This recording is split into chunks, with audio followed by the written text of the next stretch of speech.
500,000 Neden. A calm and composed voice rang in the silent hall, stunning many. It was Oliver. Oliver had bid for the stone unexpectedly. People turned their heads to look at him and realized it was the same person with the suspicious outfit and mysterious powers from earlier. The auctioneer paused, giving Oliver a look before she quickly said, 500,000 Naden. Does anyone wish to counter? Humph. The old man from earlier sneered as he looked at the short Oliver with a gaze of disdain. Young and naive, don't know how to appreciate elders' help? This generation is useless. Being the old block he was, his thinking naturally matched his age. Some short-sighted people also snickered at that. They felt that they had misjudged Oliver from the beginning. It seemed that the boy was just carrying some strength-concealing artifact or something to appear more mysterious. Some people in the audience could not help but feel disdain towards him. While the others contemplated his reason for buying the artifact, they wondered if he was really naive and just wanted to stand out, or if there was something deeper. Oliver felt the once familiar gaze probing him again. He looked towards Jenna and through his special eyes read what she was mouthing. She was asking him what he intended to do with that. Although it was not her business to know that, he did not say that. It couldn't be that she was concerned about him either. A ruthless and clever woman showing concern for him all of a sudden? He would never believe that. It was possible that she wanted to know if he knew anything related to the artifact or not. Naturally, he wouldn't tell her anything, or she'd directly place a bid that he would not be able to match. He mouthed the words, "I want to stand out," and then ignored her. Jenna, who was far above, was stunned after hearing his reasoning. She knew that it was not this simple. This little kid, although he looked silly and naive, was very money-minded. He was aware of the rates, and his eyes were that of a growing merchant. He would not deal in loss, and that stone which everyone was thinking was going to cut a loss was suddenly bid by him? Had she not known him, she might also have thought of him as an attention-grabbing brat, but not now. She knew his personality from their interaction last time. He was a genius when it came to picking trash among treasures. His artifact appraising skills were too good. So good that she was willing to invite him to become a true member of the Black Codex Federation. He definitely saw something in that stone that she was not able to detect. She wondered if it was another epic rank artifact in hiding? She suddenly had the strong urge to bid against him. With her wealth, he would not be able to compete with her at all. And after purchasing the stone, she could just send it to the top appraisers in the Black Codex Federation to get it examined. She once again looked at him and then at the ordinary stone in the display box placed on the stage. She sighed and shook her head. I should have bid for it first. She regretted not bidding for it first. Now she decided not to bid for obvious reasons. Oliver and she now belonged to the same organization, and in a way, he was her junior and a child. If she really competed against him, then not only would she worsen her ties with him in the future, but also be indirectly or directly provoking him based on his thinking. He was too mysterious and was shrouded in a fog of secrets. His potential was unknown. She did not believe the Mystic Purge clan's evaluation of him being useless. She always thought of multiple scenarios at the same time. What if Oliver was extraordinary, and the clan simply did not want to leak the details about their best heirs to other people in the clan, so they just termed him talentless? What if Oliver was hiding something that not even the great clan was aware of?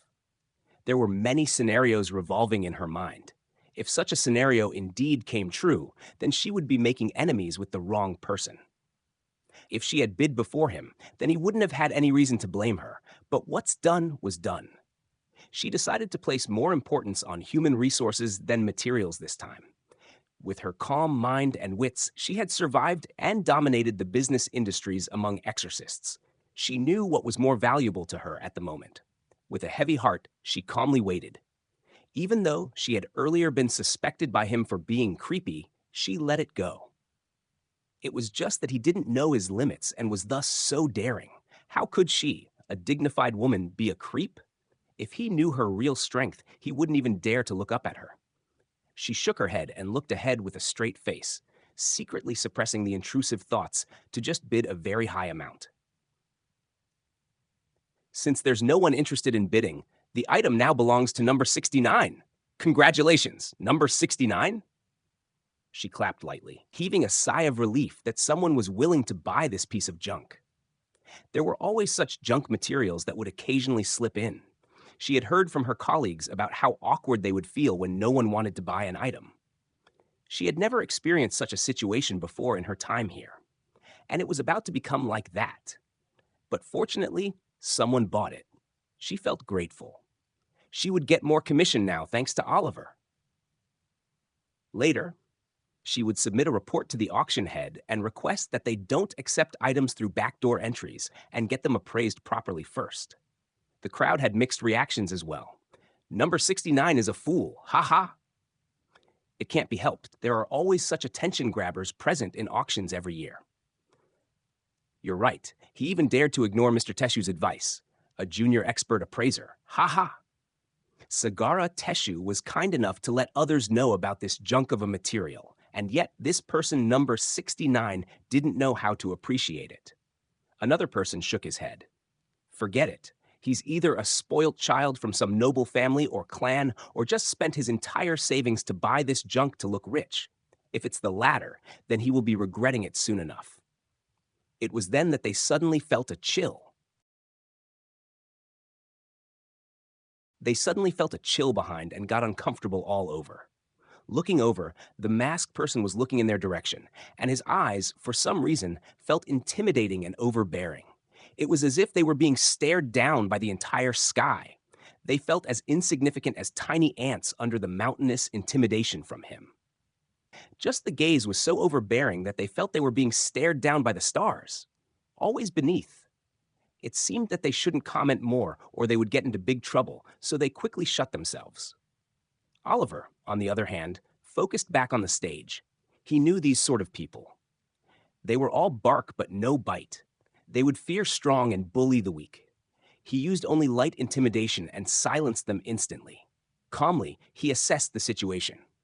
He had purchased the artifact everyone was considering useless and uncommon rank, an item that made others feel that he was trying to show off. Something that a junior expert appraiser from the Forging Association advised against. He bought it. Why?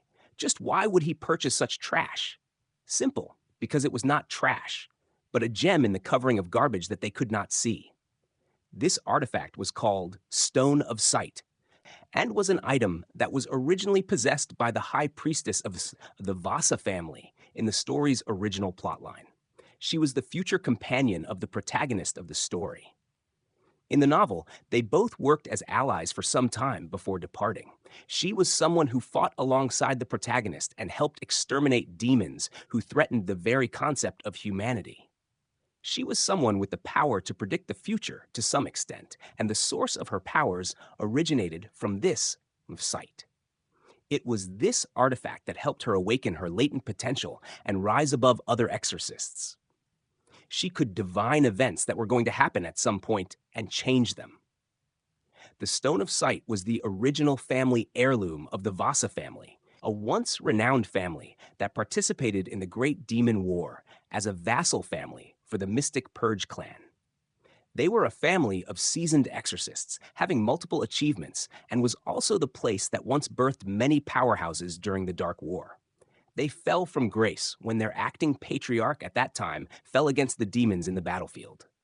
Slowly, other families rose above and took their place, chipping away at every prestige they once were proud of. This was how the world worked.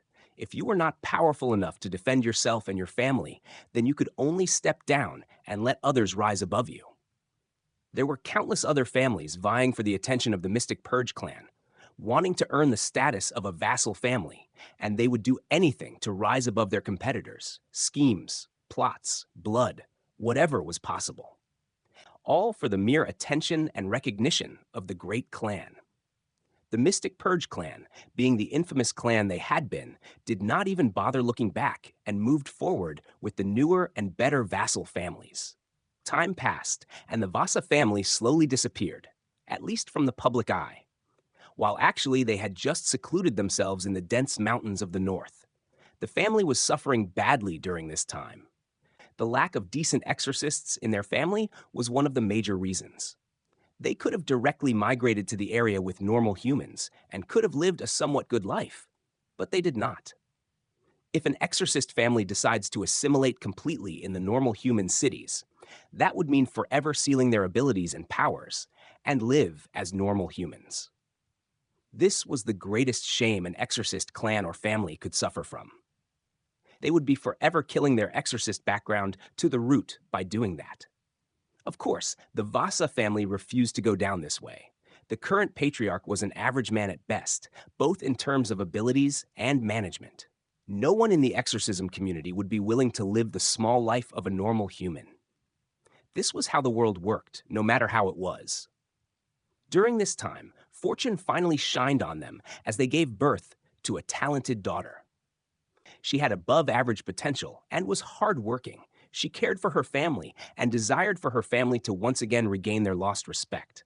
She should be older than me, Oliver thought. At this moment, she was already some years older than him. Upon seeing her family's dire circumstances, she decided to do the ultimate. Without the notice of her parents, she secretly picked up some valuables from her family's treasure vault. There were not many things, but she took what she considered to be sellable. A reckless and stupid move, but she did it out of desperation.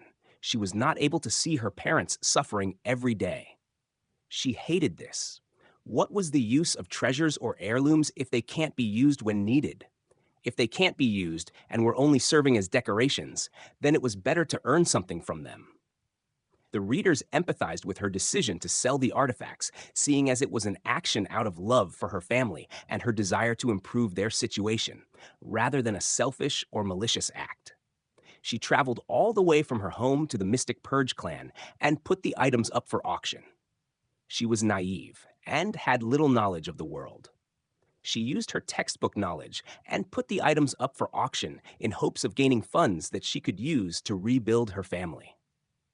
Maybe this was why she was scammed multiple times after leaving the mountains. She truly acted like an oblivious and ignorant bumpkin. He wondered how his actions would affect the future since he had directly purchased the heirloom of the Vasa family. He didn't know if she was even aware that the stone she had put up for auction was so important or not. She didn't just think it was some ordinary item, right? He doubted. The Stone of Sight, although appearing lacking and useless, was not. This was just because this artifact had certain conditions that needed to be fulfilled first before it could grant the bearer future sight. The only reason people never realized its true potential was because the first and foremost condition to activate this artifact was through a sacrifice of one's own sight to achieve the first condition. The artifact worked on simple reasons. For someone to be able to bear the powers of future sight, they must be prepared to vassal that power inside their eyes. And the best way to achieve that was to have a blank slate prepared. If used on a person with no sight, the chances for them to gain future sight increase highly. Otherwise, it was very difficult to handle the power of future sight. In the novel, it was mentioned briefly that someone had purchased the artifact from the auction, and later the daughter of the Vasa family had to go through many things and situations before being able to retrieve the artifact back. He shook his head. It was time for the last item. In the end, he had purchased the Stone of Sight, and it was not for no reason either. It was not that he wanted to interfere in the plot and get involved with the high priestess of the Vasa family or anything like that. It's just that he was more or less interested in obtaining future sight for himself. Now, he had no intentions to sacrifice his sight to gain that or anything. He had better ways to go around it. It was said that the vessel for future sight must have blank eyes to be able to adjust to the powers and divinity it brought along. But did he have to fear being unable to bear the load of future sight on him? Definitely not. He was someone with an evolved and upgraded version of one of the special eyes, the abyss eyes. So it was a given that he could easily handle the load of such power himself. Cosmic void gaze was an unfathomable power, and something like future sight was very small in front of it. He could easily assimilate the power to see the future into his eyes to some extent. although he was quite sure that the effects he would have after that would be significantly reduced. He wouldn't be able to predict the future as accurately as a person with the complete version of it. But that was totally fine. He just wanted to add one more card or weapon in his arsenal. No matter how insignificant the effects of future sight might become, it would be better than having nothing at all. Not to mention that he felt that he could also satisfy the other conditions as well. He calmly waited for the auction to be over. It was time for the final item of the auction, and his anticipations were quite high, considering they were usually the best of the items.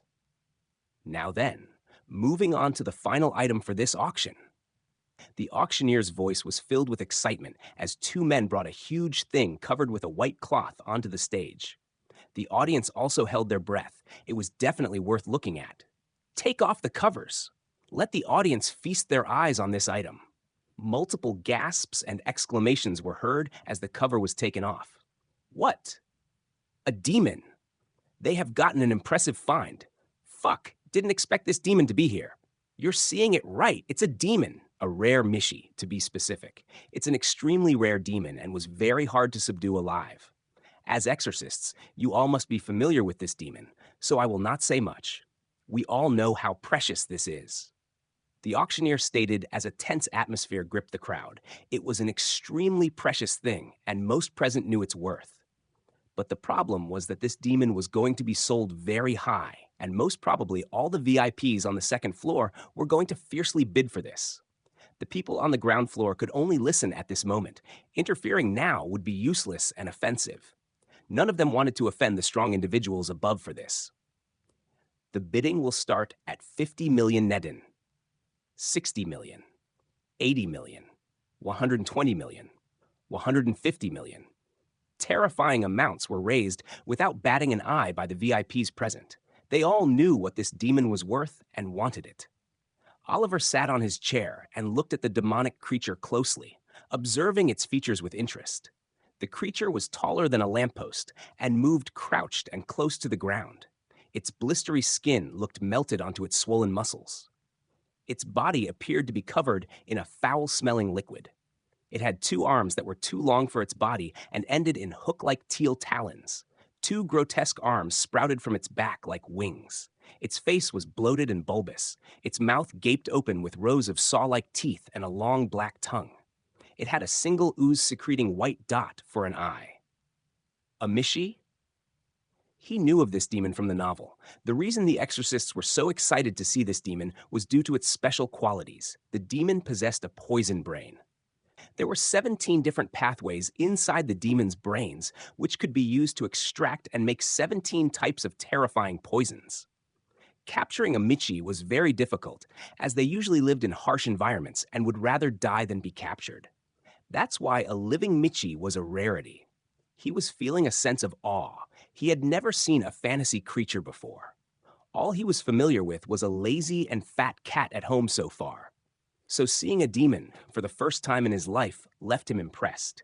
His lips curled into a small smile. He has always read about demons in the novel and heard about their grotesque appearances and terrifying powers. Looking at the demon's appearance, he did indeed was feeling disgusted as a human. Wait, I won't be termed a racist, right? He felt it was possible that he could be called a racist by the demon heretics or followers in the human territories. Well, they would need to come out of hiding to call him that first. He heard the bidding was becoming heated as seconds passed by. Looking at the people above spitting such great amounts, he felt the urge to flaunt a little as well. Throughout the auction, he had been feeling quite poor. 180 million. Taking a small gap, he quickly uttered an amount as well. 200 million. To poke some fun, he directly bid 200 million knowing that they would not stop at that only and bid more. It was quite the risky joke. If it went wrong, he would forever be in debt. Only because he felt it was funny and safe did he place the bet. However, to his shock, there was silence after he spoke, which made his hair stood on end. No way, they will bid more, right? He looked around and saw many people looking at him with strange expressions. What the fuck? Was that a big amount to these people? They're gonna bid more, right?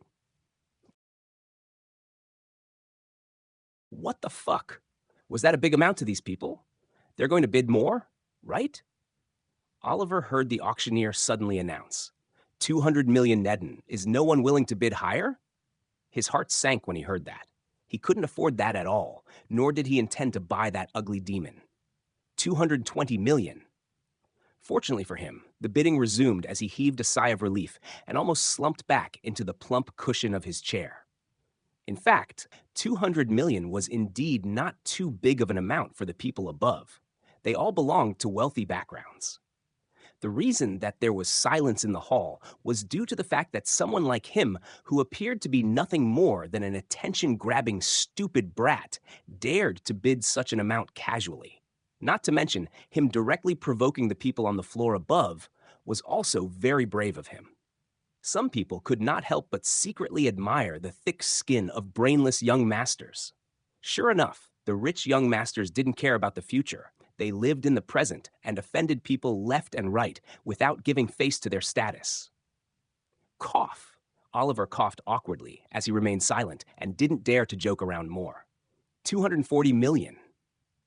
The bid had reached a great scale, and now even the people on the second floor were hesitant to spend more, pondering if they should bid more or stop. It was at that moment when a cold feminine voice cut through every thought across the hall. 300 million Neden, a huge amount which directly extinguished any hesitance others had. Jenna Sullivan had placed her bid. The air was oppressive and no one dared to bid against her. They all were aware of how terrifying this woman was. Despite being in the territory of Mystic Purge Clan, she operated without fear and was ruthless. She belonged to the Black Codex Federation, one of the executives of that giant superpower. It was not their place to even dream to compete with her. They knew that unless you were someone from an equal background to her or greater, you practically had no chance to win against her in terms of money. And many people were aware that she was a narrow-minded woman and would attack them in other ways if they offended her in the future. It was better to not mess with her and get on bad terms with the Black Codex Federation for this demon. In a way, she was very similar to Oliver.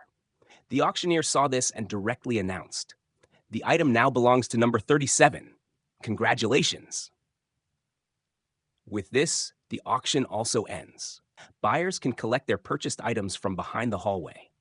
The servants will be attending to your needs, and all transactions will take place there. Thank you for attending the auction. With that, the auctioneer left, and the men also took the caged demon away. Congratulations, sir, for your purchase. Please come this way. We will proceed with the transactions here. Your item is in this package. A polite man said to Oliver as he handed him a small glass box with the stone in it. All right, lead the way. He told the man as he looked around to see many of the guests inspecting their items and making payments to the staff.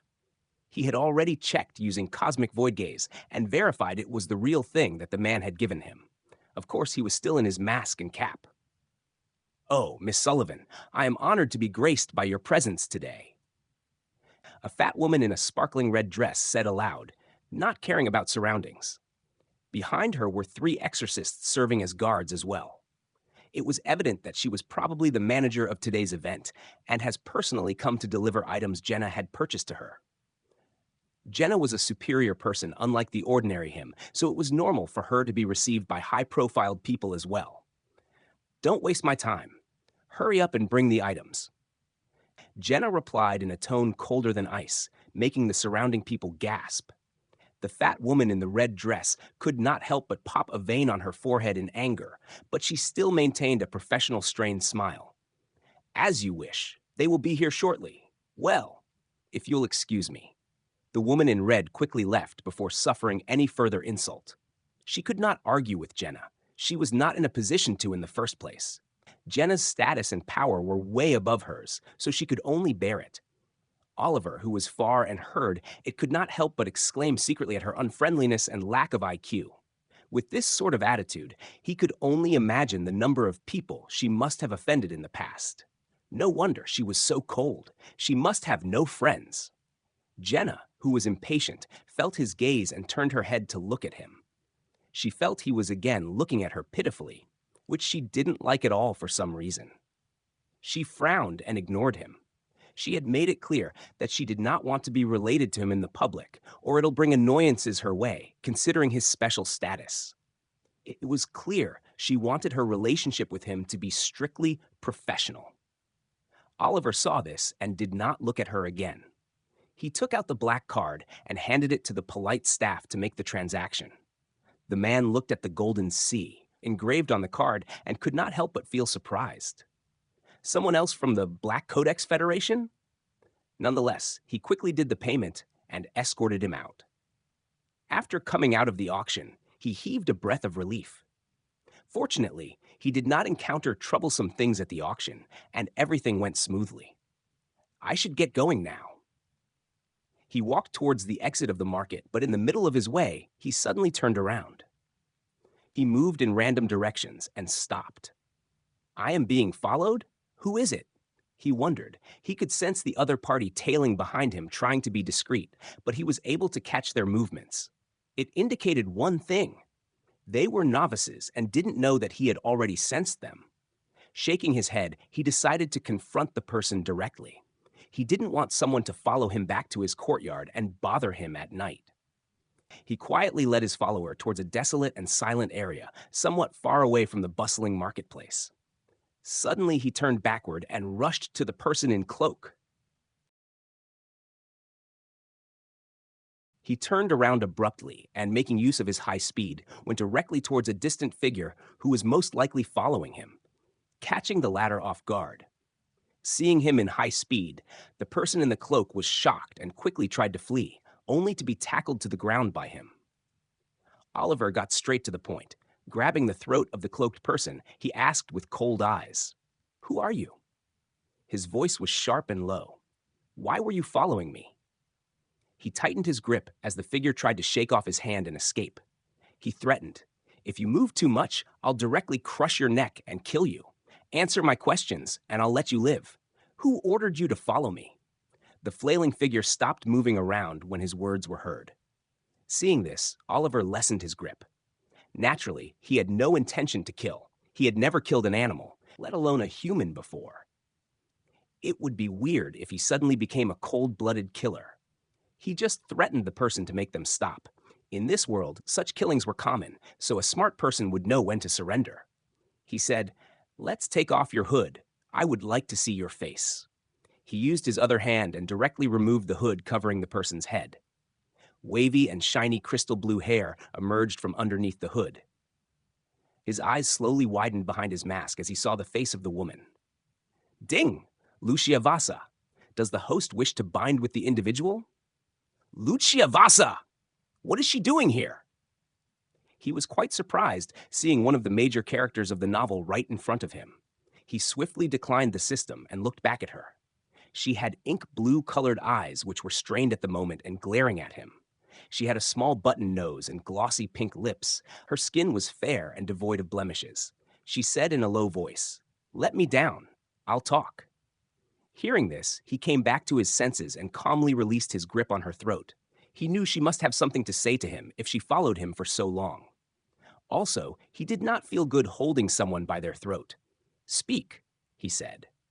He did not waver much and maintained a stoic persona, while internally he was wondering if he should reveal himself or not. In the end, he decided not to do so. He was curious about her reason. Why was she here and what was she doing here? He could understand that she was probably here for the auction to sell the things. I am Lucia Vasa. Actually, the stone that you purchased, well, I am the one who put that on auction," she said, her tone faltering slightly, displaying her lack of confidence and hesitance. So what? Oliver questioned. So what if she was the seller? He had purchased the artifact now and was the official owner of it. And not to mention, the auction house strictly forbade its sellers to directly approach its clients and demand things back. This action of hers could give her a permanent ban from the auction circle for a lifetime, with her merchant status getting revoked as well. She continued, "I am sorry. This may sound ridiculous and unrelated to you, but please listen to me for a moment.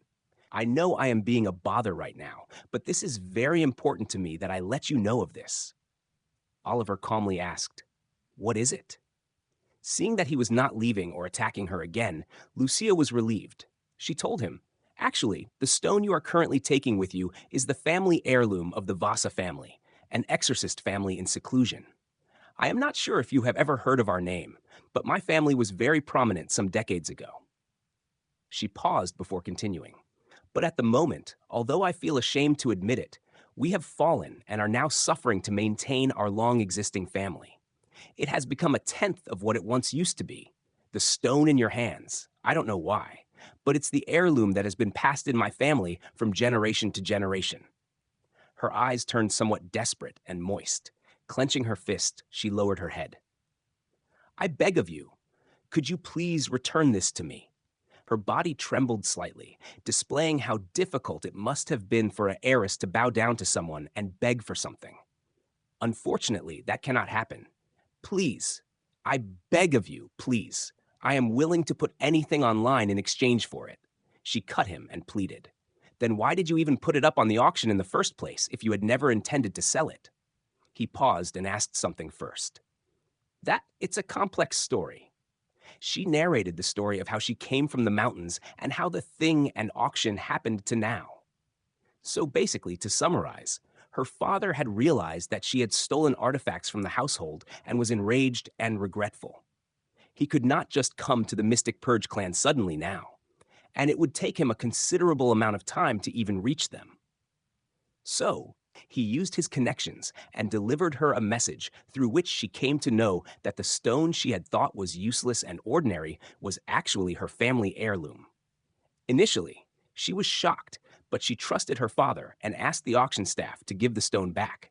However, by then, it was already too late. She felt that no one would buy that stone, considering its lacking look and uses. She had just picked it up at random from the treasure vault while leaving her house. Even she felt that the stone would not sell. But when she heard from her father that it was actually their family inheritance, she was shocked. The stone was definitely not ordinary and was directly tied to the secret of the past when her ancestors were great exorcists. She regretted ever auctioning the stone. At the same time, she was quite in awe that Oliver was keen enough to see through the special stone. "Why were you following me secretly like this then? Why didn't you directly approach me?" He could not help but be curious. It's because of your suspicious getup. You are dressed like a kidnapper." So, she spoke in a somewhat straight tone, leaving Oliver speechless. Come to think of it, he was indeed dressed suspicious. A black summer cap, a mask covering full face. He shook his head of such thoughts and looked at her oblivious face. Sigh, why is she so naive? Had she told this to a villain character, then it would have remained a dream to even get the artifact back. النص كما طلبت بلا أي تعديل. Sigh, why is she so naive? Had she told this to a villain character, then it would have remained a dream to even get the artifact back. She was recklessly following him, thinking he wouldn't notice. But he was smart, and knew the person tailing him was a novice, and only then did he dare to attack. In fact, she seemed quite clueless at the moment. It might be due to the fact that she had come from the mountains and was still learning about the world. In the novel, she had later become a more intelligent person than she was now. Seeing that the masked person was silent, Lucia felt anxious that he was not going to give it back to her. She would never be able to face her father again if she lost this. Unfortunately, Please reconsider it. She bowed even deeper, clasping her hands together and looking at him. Could you stop cutting me off? I will just leave if you keep doing that, he said annoyedly. Oh, yes, please say. What I was saying was that I cannot give this artifact to you now. Lucia felt depressed when she heard this, but her ears perked up slightly when she heard the word now. Confusedly, she glanced at him. You heard that right. I cannot give this to you now, but I can give it to you in the future when I am done with using it. Oh, Oliver looked at her and nodded internally. It was better to be in contact with her in the future. He might be able to have a positive relationship with the main protagonist in the future. But what do you need this stone for? Do you know about it? Lucia asked curiously. Even she did not know what this stone was used for. She had only heard her father emphasize its importance in the message. Never had she heard from him about it or its uses. So now that someone seemed to know about the stone artifact, she naturally wanted to know. It's nothing. He was about to say something, but paused. She should come to know about this herself. If he told her about this, then it would only unnecessarily complicate matters. How could it be nothing? You were just about to tell something? What is it? The blue-haired girl asked with an expression of intensity. She felt that he clearly knew what the artifact was and its uses, but decided not to inform her. It made her feel more interested to know what her family heirloom did exactly. You will know in due time. Ask your father about it. He will explain it to you better, Oliver calmly said, which made her eyes widen. You know my father. She could not believe that the person who had purchased the stone even knew her father. This made her feel Oliver was definitely not a simple person. While their family has fallen now, her father still considered himself a proud exorcist and had a very limited circle. The people he was in contact with were also not simple, so she was inclined to believe that Oliver was also not ordinary. This somehow made her trust him more. Earlier, she was feeling uneasy that he might leave with her artifact and never return it, but now she felt that he might return it to her in the future. If he knew about the artifact that was her family's heirloom, then it must mean he was close to either her father and mother, or else it was almost impossible to know such a deep secret about her family. You can think of it that way. Anyways, you ask your father later, he told her. He thought for a moment as he stared at her deep eyes before saying, I'll return this stone to you in a few years. You don't need to worry about how and why. And, if I am not wrong, you'll be attending the academy at that time. Lucia was simply unable to speak anything at the moment. This person in the mask seems to have made a deep and long plan already. He even told her that she would be attending the academy at the time he'll return the stone back. She had planned to enroll in the academy indeed, but this news was something she had only discussed with a few people in her family. So, for him to know that she'll be going to the academy made her feel weird. Not to mention, she was not even sure that she would be accepted into the institute of such talented exorcists. Sir? If I may, what's your name? You seem to know my family deeply. She bent her neck a little and asked hesitantly. She felt that it was proper to address this person as Sir. He was clearly a superior exorcist with great power. She could not sense even a hint of aspera from him. You don't need to know. I'll be taking my leave if that's all. Remember to train hard. The times about to come will be difficult, but you must persist. Oliver refrained from sharing anything with her at the moment. He encouraged her slightly to train harder so she could grow stronger faster and make the world peaceful with the protagonist quickly for him to live. Ah! Lucia seemed to want to say something more, but the words could not come out of her mouth. She felt a heated feeling in her heart. An expert exorcist actually gave her encouragement personally? This was the same feeling she felt whenever her father personally supervised her training. She felt motivated and energized. If possible, in the future, she would definitely like to know who it was. She was a bit disappointed that she was not able to get his name, considering she was thinking about asking her father about him later. She took a deep breath and went her own way to look for opportunities to grow stronger and reply to her father's message about the current situation with the mysterious man. She returned back and contacted her father and told him about the details. A person I know took the stone of sight and said he'll return it to her some years later? He also seems to know what it's used for.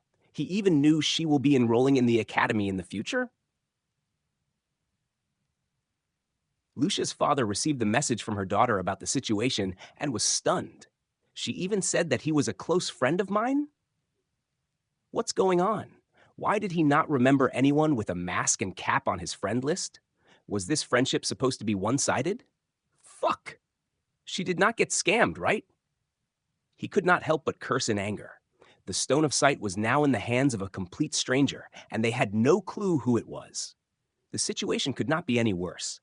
It's over. My family is now over. Father, grandfather, I could not keep the one thing that you entrusted me with so much importance. It's over, all over. Lucia's father weakly fell onto the floor, his eyes unfocused and sunken. Dear, please handle yourself. His wife quickly supported him. Right now, she was fuming with anger as well. That stupid daughter.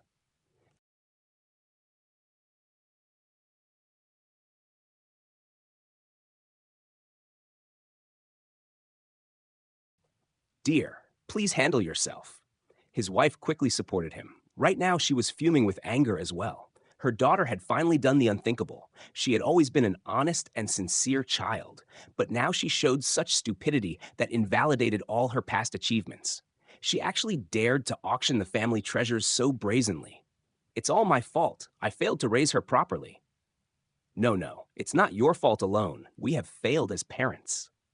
I don't know what will become of our family now. The only hope I had was placed on the Stone of Sight. It was supposed to be used to awaken Lucia's bloodline, and now it's gone. Didn't she say that she was confident that the stranger will return the artifact back in a few years? If so, then there's still... Are you crazy? Do you actually believe that? Lucia is naive and unreliable when it comes to such matters. She's only good when it comes to talent. Her social skills are limited, just like her knowledge about the world. The father reprimanded the mother. Hearing this, she fell silent. His words did seem to make sense after all. No matter how supportive she was, she knew her daughter well. He slowly got up, supporting himself with the help of his wife. Where are you going now? I cannot trust Lucia. I need to go and find the artifact myself, or at least find a solution to this mess, or else we are completely doomed, he said in a resolute tone. What are you even going to do? Lucia's mother could not help but ask uncertainly. I'll try to see if I can find the stranger first by asking around first. If push comes to shove, I still have some connections with the Mystic Purge clan. The clan? You think they will help us? They had long moved forward. You'll only be making a fool of yourself among those high-class noble exorcists. We both know they detest low-class, powerless exorcists like us. She could not help but warn worriedly. I know, but I must do something, or I'll never be able to live properly, he said with eyes closed as he recalled some memories of the past. Taking a deep breath, he told his wife, I'll be leaving for the central area. I need to teach Lucia a lesson as well. With that, he left the room in a hurry, leaving behind a worried woman. Oh, Lucia, my child, what have you done? Causing so much trouble to your father. I hope he won't be too harsh on her. It was clear that her father was a paranoid person. Zippy, I am back, Oliver announced as usual and received a lazy meow in response back. The cat was laying in the courtyard on its back with its bloating belly upwards. She had just eaten and was now laying around in laziness. His lips could not help but twitch at the useless cat. Her antics were very undignified for a reputed clan guardian. He directly ignored the cat and went inside. He placed the Stone of Sight in a secure box and rested by the side. I have now acquired the artifact. Now I need 2 more things before I can awaken future sight, he thought in a composed state. The first condition for this stated that the individual must sacrifice their sight in order to become a vessel capable enough to handle its power. But naturally, he was not interested in doing that. With Cosmic Void Gaze, he could easily bypass this condition. He was already a strong enough vessel. It would be more or less like adding an attribute of future sight to the Cosmic Void Gaze. The second one is the difficult one to achieve at the moment. He looked at the rapier laying by his side and lightly brushed it with his fingers as he remembered the second condition Lucia had to undergo in order to awaken her latent potential. The Trial of Oracle. It was a trial that one must undergo if they wished to use the Stone of Sight at any cost. It was a trial that was there conducted by the mysterious being Oracle in order to find people worthy to inherit the powers. Anyone succeeding in the trial would directly become a prophetic kin. But the trial was held in the Mountains of Mist, which was a place located quite far from the Mystic Purge clan. Not to mention, the coordinates of the place where the trial was supposed to be were hard to locate. It was more or less like a test as soon as one stepped foot in the mountains. After all, a seer must be able to see all paths and find the correct one out of the many misleading ones. If I succeed in clearing the trial, I could awaken the bloodline that Lucia was able to obtain as well. He pressed onto the rapier as he thought about it. He could not use Lucia as a medium to obtain tenfold benefits this time. First of all, he was already tied to Nadia at the moment and had no plans to switch targets. He didn't know when Lucia was going to awaken the bloodline. It would probably be quite late in the future. He didn't have the patience to wait that long. By then, he might have already met with the main protagonist of the novel. Not only that, Lucia had little training benefits to offer as compared to Nadia. Nadia, being the rich miss of the clan, had countless resources at her disposal, so her growth rate was faster than Lucia's, who belonged to a poor family with little resources to spare. Not to mention that she was now on her own training by herself, which would slow her down even more. It was not worth it. The Vasa family seems to believe that it was their latent bloodline that was awakened by the Stone of Sight, while in fact it was not entirely the case. Their ancestor was able to clear the trial of Oracle and was thus able to obtain the famed bloodline called Tomorrow's Path. However, since he married a weak woman afterwards, his children were not able to inherit the powerful blood in his veins. The Stone of Sight was something like a key that he had managed to obtain from the place where the trial was held. The artifact was a sort of key that helped the bearer bypass some difficult stages and advance. It was not clearly mentioned, but only in brief. Lucia's grandfather was the last person who knew of these things, but unfortunately, he died in the battlefield, not able to clearly teach his son about this stuff. Oliver could not help but shake his head when he realized this. But well, whatever it may be, fate or destiny, Lucia was able to somehow find the place of trial, and through a series of fights with her other companions, she cleared the Oracle's trial and was thus rewarded with the awakening of Tomorrow's Path bloodline. Haha, what a plot! Oliver could not help but clap lightly. This was very much fate or destiny for Lucia. He wanted to obtain the bloodline as well. Tomorrow's Path was a powerful bloodline revolving around Oracle and fate. He would be stupid to let this opportunity fly past him. I will need to leave the clan. I need this bloodline before going to the academy. Oliver thought with a serious look in his eyes. He felt it was better to train on his own. According to his calculations, he wouldn't be able to grow much if he remained in the clan. His treatment in the clan was not the best, and giving treasures to Nadia was becoming difficult. She would not accept it and would strongly insist against him meeting her. With the way things were, it would be quite difficult for him to remain in much contact with her. She was not naive either. He could not trick her into using the treasures and artifacts to grow, as he had hoped. He realized that he had very little control in this situation. People were not as easy as depicted in the novels he was used to reading. He realized this, fortunately, and now he must plan his growth accordingly. Staying in the clan was not optimal. Sure, Nadia could grow powerful over time, and so would he, but then what would be the use of him reincarnating in this fantasy world? He wanted to explore the world himself as well, see the various mystical things. If he waited until he got strong, then it would be a big waste. There would always be someone stronger than him. So did that mean he needed to wait until he became the strongest? How much time would that take? Some centuries? He was a normal human and did not have that level of patience. He could never spend centuries doing the same thing and following a single routine every day. He would die of boredom. He could not understand how the novel protagonists would suddenly become like ascetic monks after experiencing reincarnation. Being able to spend 1,000 years in some random cave or being a janitor in some sect only to come out when enemies invaded?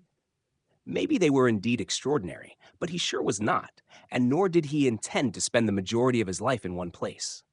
Anyways, it was something he must do sooner or later. For now, it was impossible to leave the clan. The demon hunt was coming up, and there was no way he could sneak out. Maybe I should ask for Jenna's help? He felt she might be able to help him somehow leave the clan. Or should I let the clan guardian help me with this one? He thought of the pristine white cat and felt she could take him out very easily. Or I could try to sneak out myself. For now, he put his thoughts to rest. There was nothing much he could do in this for now. He should be focusing on growing stronger first. He was not even sure if leaving the clan relying on his own was even possible, and not to mention that after the demon hunt, how would the clan react? Would his treatment be better than before? Would he still need to leave the clan at that time?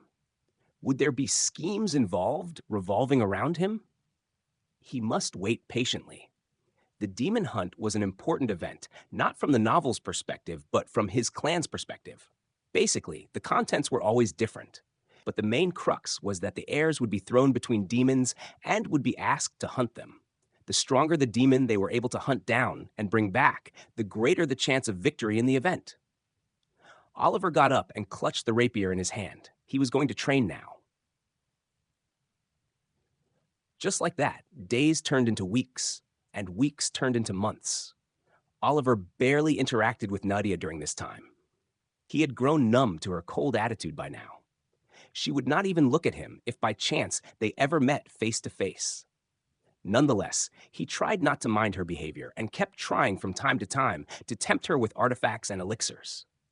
He had to say she had a strong mental fortitude for a 6-year-old.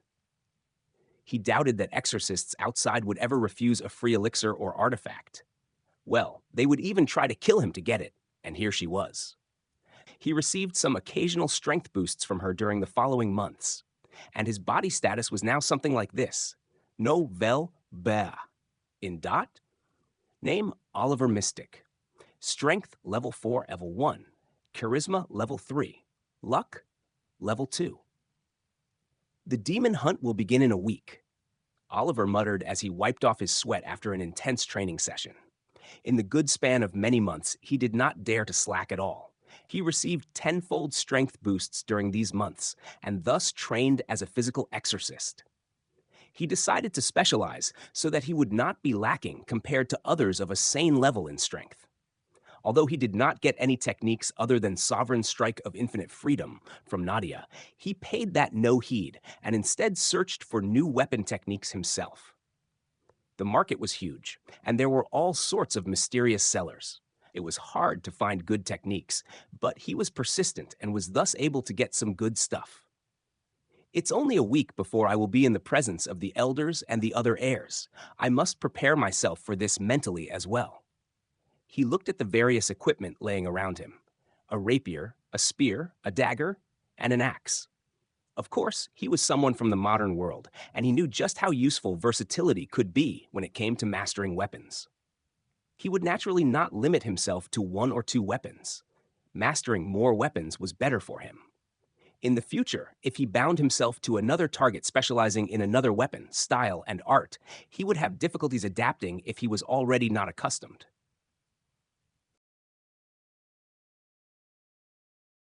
In the future, if he bound himself to another target specializing in another weapon, style, and art, he would have difficulties adapting to that if he were not already accustomed. Thus, it was important for him to learn these things himself and put some effort as well. He must utilize the system to the best of its capabilities rather than just waiting for the rewards all the time. He would become a useless person if he did that, which no one wanted. Plus, it would be too boring for him. The system only allocated the rewards when it was deemed so by the system's standards. And waiting for that would be quite risky, so he had no other choice but to train hard like everyone else did. With this, he wouldn't feel bad in the future either. He was like that. If he kept receiving rewards with no effort, he would feel a lack of confidence when facing those who had put in efforts for the power. He made sure to train harder than others for the great power he gains. The demon hunt is on the edge now. I can only wait to see what will happen there. He had some concerns, from his sudden participation to the schemes the higher-ups have been cooking and how he might get dragged into unnecessary conflicts and troubles. He could only wait and see what would happen on the site of the trial itself, instead of overthinking. It was time for others to know about him. The clan was going to know about the hidden existence that they have all ignored so far. It was time. In the central area of the clan, a group of people were gathered in a place some distance away from the residential area. The most noticeable feature in the group was the presence of many children. They were the children of the Mystic Purge clan, specifically from the direct lineage of the family. There were a total of 20 children, 8 from the main family and the rest from the vassal families. What were the children from vassal families doing in there? It was an opportunity, a great opportunity for them to make their families climb higher in the hierarchy and maintain a closer bond with the main heirs of the clan. Not only that, it was witnessed that the rewards for the event were always very extravagant and mouth-watering. Even experts and veterans would crave such rewards in the outside world that were being spent on growing children. The Mystic Purge clan rewarded generously to those who had strength. Oliver reached the venue promptly, and no sooner did he reach, he received all sorts of stares from the present individuals. "Look over there. Who's he?" A child from a vessel family asked his neighbor. "He has white hair. Is he from the main lineage?" "But I never knew about him. My dad informed me about all the heirs, and I thoroughly learned about them. If it was someone familiar, I would have recognized." I cannot sense any aspera from him too." "He's not weak, is he?" Someone questioned. "I know, from my sources, he's the isolated one. I think his name is Oliver. The clan has some rumors that he has no talent and was thus isolated to save shame on the clan's name." A somewhat taller kid said as he looked at others. His voice had a hint of contempt. Naturally, they all have been raised to value strength and power above everything else, and would look down on the weak. He did not seem to fear the consequences of belittling a main heir of the clan. Knowing Oliver's meager status in the clan, he believed that no one would say anything to him. The others who heard this were either shocked or seemed to be aware of it already. Immediately, murmurs filled the group of children. "What a joke! To think there was someone like this in the main family of the clan. Seriously, why are they even letting him live in the clan's estate? Kick him out already. My parents would have disowned me had I been born without any talent. Fucking bastard, enjoying clan's resources while being useless. Ha ha, even so, he has some guts to be able to participate in the Demon Hunt event. Does he not fear death, or is he simply stupid enough to believe that he could have a chance here?" A kid couldn't help but be curious and ask. Another one sneered as he replied, "You've got it wrong. It's not that he doesn't fear death, but it's due to the clan's age-old tradition that all main heirs must participate in this event." The murmurs kept getting heated about him. They simply did not care whether Oliver could hear them or not. It was a rare opportunity that they got to trash talk about a main heir of the clan. It must be the first time ever that the children from the vassal families were bold enough to even speak ill of a main heir. It was chilling. Some still chose to remain silent and just observe the situation. And it was evident that the silent ones were the ones who were more influential and powerful than the ones chattering loudly. Oliver ignored them just like he ignored poop on the streets. He slowly distanced himself towards an alienated corner waiting for the elders to arrive. "Huh? Look at this. Who do we have here?" Oliver paused as he heard a familiar voice behind him. His blood started to boil as he instantly recognized the cocky voice. It was the third brother, the bastard who had beaten him last time. Oliver turned around and was now face to face against him. He calmed his nerves down. This was an opportunity that he had been waiting for a long time. This was the perfect place to get his revenge for last time. "What are you looking at?" Oliver looked to the side where the feminine voice came from. It was the third sister. Great, both of them were here. It would be easier to crush them together. I asked, "What are you looking at?" The third sister directly grabbed his collar when she saw Oliver ignoring her presence. She felt as though she were being ignored by an ant. Oliver said nothing and just looked at her with cold eyes. Seeing his stare and gaze, she was becoming more and more infuriated. "Was the lesson we taught you last time not good enough?" She pulled him closer and whispered slowly with a cruel smirk. Oliver's hand trembled in anger as he had the urge to slap the cheek close to him. He endured and did not lose his temper. Going wild here was not the best, considering the presence of so many witnesses. Whether he wants to accept it or not, these little bastards were supposed to be the elder siblings, and if he, a nobody, acted wild against them, then not only will he face prejudice, but also lose the advantage of hiding his powers from others so far. It was better to deal with them once the hunt started. Hearing no response from him, she felt that he was now scared of her. "Be grateful that we allowed you to live another day. Know your place and never look us in the eye again in the future." She pushed him back with some considerable force, intending to make him fall on the ground. But to her surprise, he just stepped back as if he did not even feel her push. And in fact, this was indeed the case. He did not even feel her push because of the great disparity in their overall strength. Noticing that Oliver was still looking at her right in the eye as if her previous words meant nothing, a vein popped on her forehead. Oliver looked at her and said, "That's it. Too weak." He intentionally provoked her, letting the surrounding crowd hear them. "You! Stop it. You're causing a scene." Shane put his hand on her shoulder and stopped her from acting any further than this. She might not be aware, but she was just making a fool of herself in front of the children of the Vessel family. They were expected to be above them always, and now Oliver's clear lack of respect, even after a warning, was just making it worse for them. If he wanted, he could have let his sister teach him a lesson and make an example out of him, but it would only make them look barbaric and unreasonable. In the end, they might have lesser support than their other siblings. While they valued strength above everything, it did not mean they were barbarians. They were nobles who followed after strength.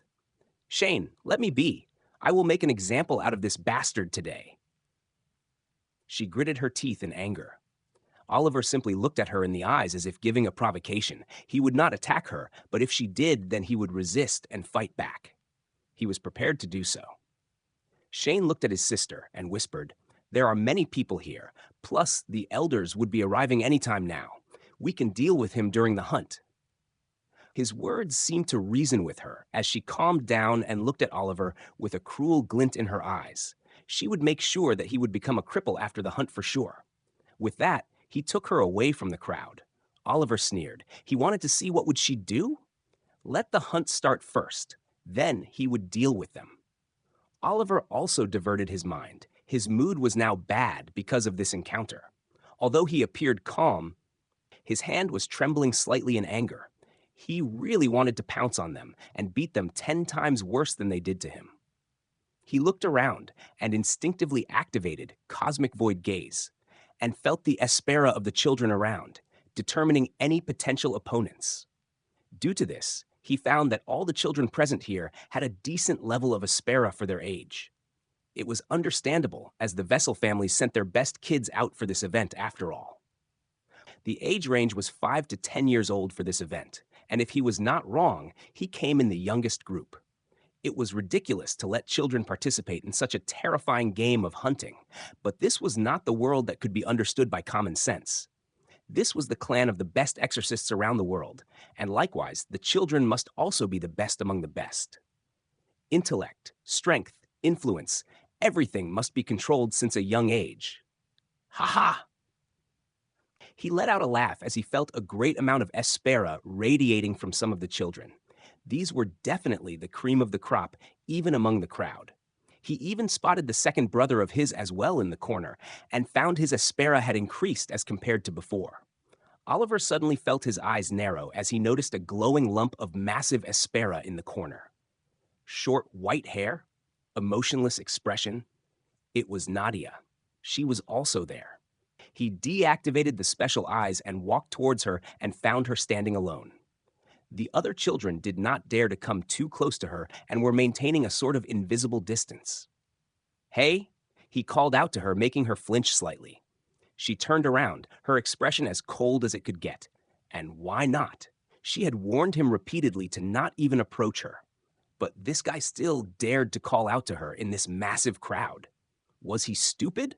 She looked at him as if looking at an insect, and her gaze was terrifying. Oh, fuck, she's so scary. His heart almost skipped a beat due to the strong intensity of the gaze. He felt slight chills on his back. Oh my God, look over there. This guy actually dared to call out to Miss Nadia. He is done for. Is he really an idiot? Causally approaching Miss Nadia, this idiot must be courting death for sure. The people around were shocked and whispered about this. Even if he's the twin sibling, he's still being too bold. However, contrary to everyone's expectation of him getting beaten up, something else happened. Nadia did not do anything and simply walked away. This scene shocked the onlookers a lot. Did Miss Nadia just walk away? That's it? What? I was expecting her to teach him his place. You're all foolish. Why would she beat someone just because they approached her? A somewhat normal-brained girl asked, which quickly shut them up. Right?